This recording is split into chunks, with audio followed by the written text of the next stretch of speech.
এই মুহূর্তে অবস্থান করছি মৎস্য ভবনে একদম সামনে।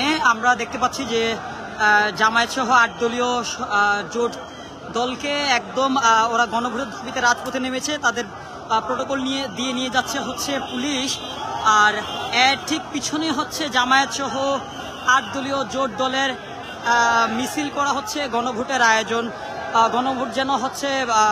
গণভোটের জন্য আয়োজন করা হয়। অলরেডি হচ্ছে আমরা জানতে পেরেছি যে ওনারা একদম যমুনা অভিমুখেই যাত্রা করেছেন। এখন পর্যন্ত কোনো ধরনের সংঘাতের চিহ্নটি পর্যন্ত আমরা দেখিনি।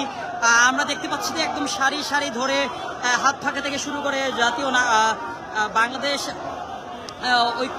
ঐক্যমত্য কমিশনের সহ অনেক নেতাকর্মীরা হচ্ছে আজকে এই মিছিলে হচ্ছে একত্র হয়েছেন এবং তারা হচ্ছে গণভোট বলে একদম রাজপথ মুখরিত করে প্রধান উপদেষ্টার বাসভবনের দিকে এগিয়ে যাচ্ছেন। আপনারা দেখতে পাচ্ছেন যে একদম অনেক দূর পর্যন্ত এই আন্দোলনের মিছিল করা হচ্ছে। তারা চাচ্ছে যে এই নভেম্বরেই যেন গণভোট দিয়ে দেওয়া হয়, গণভোট।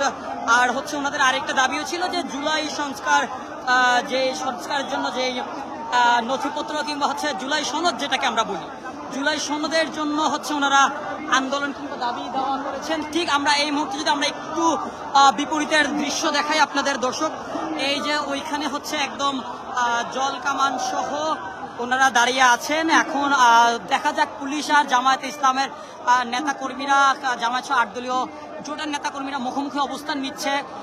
আমরা এখন ঠিক আছি হলো গিয়ে একদম মৎস্য ভবনের সামনে। দেখা যাক যে কোনো ধরনের সংঘাত এড়িয়ে চলতে পারেন কিনা ঢাকা মেট্রোপলিটন পুলিশ। ঠিক আছে দর্শক, এই মুহূর্তে দেখতে পাচ্ছি যে ওনারা হচ্ছে চারদিক দিয়ে হচ্ছে পুলিশের অবস্থান করা হচ্ছে, যেন তাদেরকে একদম চারপাশ থেকে ঘিরে ফেলছে। দেখা যাক আমরা যে কোনো ধরনের সংঘাত এড়িয়ে চলতে পারি কিনা।